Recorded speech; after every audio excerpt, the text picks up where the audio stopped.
I was speaking right before the show. In other words, just a few minutes ago, I had a 20-minute conversation with an LDS or a Mormon family that I have great affection for. They're a great help to PragerU. And they were telling me that in their area of Utah, it is widespread in the major public school of this city, or I guess it's a city. It's not a town. It's a city in Utah. It's not Salt Lake City. It is in to declare yourself a trans. Are you aware of that? It's in. Of course. You say, of course. So obvious. Well, that means, of course, you're aware. I want you to reflect on that, you who are listening, for a moment. This is Utah, generally considered a conservative city, a conservative state, and my only question, and I'd like you to respond. What do you think parents are thinking in America when they send their kid to a regular school, private or public? In other words, not a specifically religious school or charter school that they know the values of, or homeschool.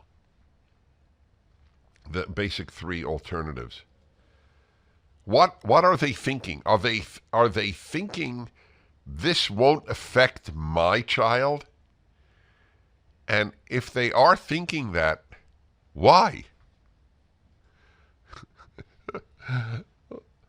I wouldn't. And I have quite strong values, but it wouldn't matter.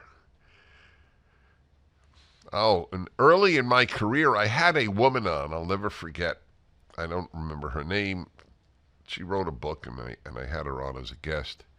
And her thesis, or maybe I didn't even have her on. Maybe I just read from her piece.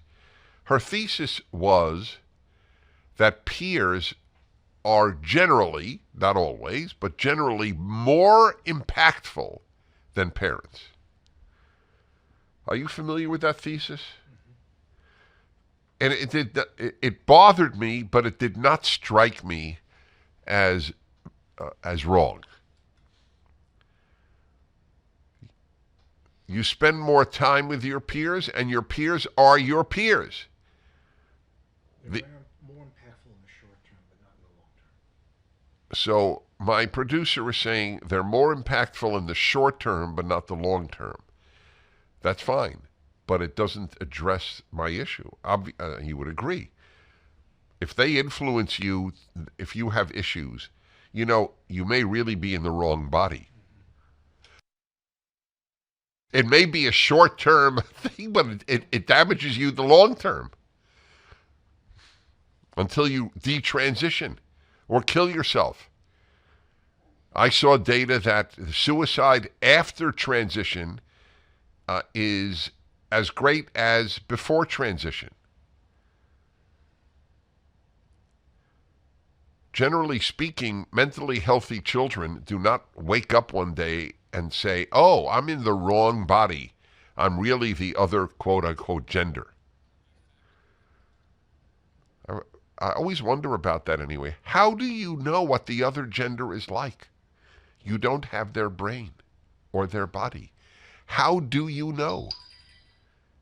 It's a wild guess. Is there any one of you listening who really knows what it is to be the other sex? For the full episode of the Dennis Prager Show, go to pragertopia.com, sign up, and become a full member.